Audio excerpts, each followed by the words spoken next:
पीछे दर्द को समझने के लिए 2012 में जाना पड़ेगा, जब सहारा श्री ने एफिडेविट लगा करके और चिल्ला चिल्ला करके कोर्ट में बोले थे कि आने वाले दिनों में हम पैसे तो जमा कर देंगे लेकिन आप दे नहीं पाएंगे, और वही हो रही है।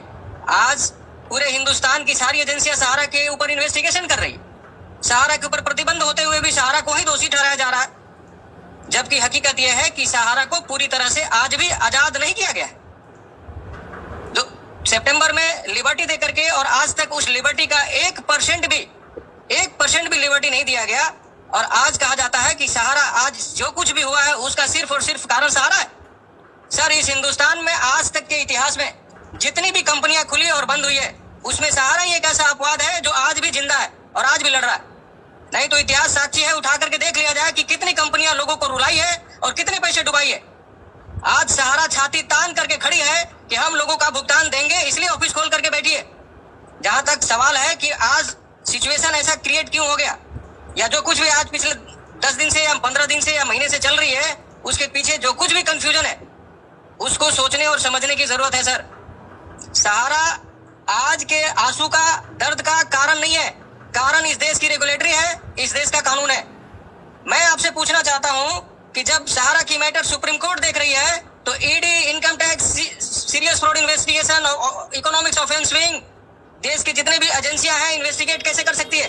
क्या सुप्रीम कोर्ट को एक ऐसी सर्कुलर पास नहीं करना चाहिए था कि जब सुप्रीम कोर्ट इस मैटर को देख रही है तो कोई भी इन्वेस्टिगेशन इसके अंदर इंटरफेयर नहीं करेगा? क्या सहारा इतनी बड़ी चोर है? क्या सहारा ने इतना बड़ा स्कैम कर दिया है कि सारी इन्वेस्टिगेशन आज की डेट में भी उसी को इन्वेस्टिगेट करेगी? क्या इस देश में और दूसरी कोई कंपनियां नहीं है सहारा के अलावा जिसके ऊपर इन्वेस्टिगेट होनी चाहिए? तो सिर्फ सवाल सहारा के ऊपर खड़ा किया गया है। और क्योंकि सर, हमने सुना है कि जो है नाम वाला वही बदनाम है, तो सहारा बहुत नाम वाला हो गया था, इसलिए बदनाम भी हुआ है। लेकिन हकीकत एक न एक दिन सामने आती है और आएगी। जहां तक प्रश्न रहा मेरा सवाल, जहां तक सवाल यह है कि आप सहारा की मैनेजमेंट को नहीं जानते, या सहारा की मैनेजमेंट क्या करती है?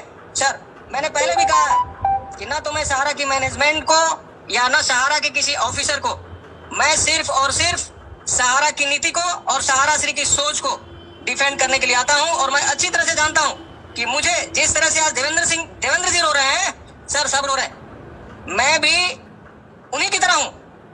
मेरा भी पैसा डूबा हुआ है, मेरा भी पैसा फंसा हुआ है, हमारी परिवार भी कैसे चल रही है मुझे पता है। लेकिन सहारा श्री ने जो किया इस देश के लिए, हम उनके लिए, उनको डिफेंड करने के लिए और उस देशभक्त को डिफेंड करने के लिए आते हैं जो इस देश का सच्चा सपूत था। मैनेजमेंट में खामियां हो सकती है, मैनेजमेंट गलतियां की है, मैनेजमेंट गलती करती है, लेकिन उसका मतलब ये नहीं कि सर किसी का नीति खराब हो जाती है। निर्माण हुआ था, सहारा का संपादन किया गया था, हम उस सहारा श्री का सम्मान करते हैं,